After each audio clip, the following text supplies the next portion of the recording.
apalagi ngutip telur tuh suka kali. Nanti kalau mau ngutip telur dari kutak.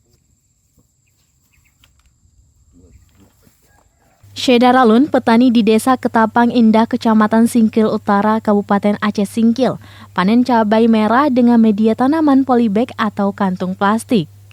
Tanaman cabai di media polybag dilakukan untuk membandingkan hasil serta biaya perawatan dengan media tanah langsung.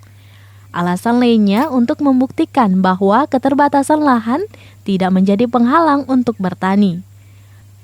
Masa panen cabai di polybag dengan media tanam tanah langsung antara 70 sampai 120 hari. Hanya perawatan saja yang membedakannya. Tanam cabai di polybag membutuhkan penyiraman lebih ekstra, terutama saat musim kemarau. Untuk keunggulannya, tanam di polybag tidak membutuhkan lahan terlalu luas. Sementara itu, harga cabai merah di Aceh Singkil berkisar Rp25.000 per kilo di tingkat petani.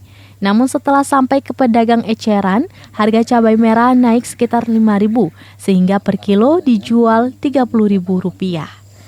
Tujuannya di mana perbandingannya untuk menjadikan ilmu kita dalam bertani. Nah, pada umumnya kita kan langsung pakai bedengan.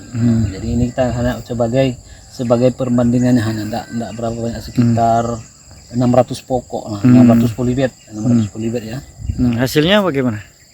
Kalau hasilnya boleh dibilang alhamdulillah, cuma nggak terlalu signifikan lah karena ya dengan keadaan kemarau yang di beberapa bulan yang lalu, jadi membuat tanaman ini agak stres. Iya. Kalau harganya sendiri cabai merah? Kalau harganya, kalau sekarang kita masih harga berkisar Rp25.000 per kilo.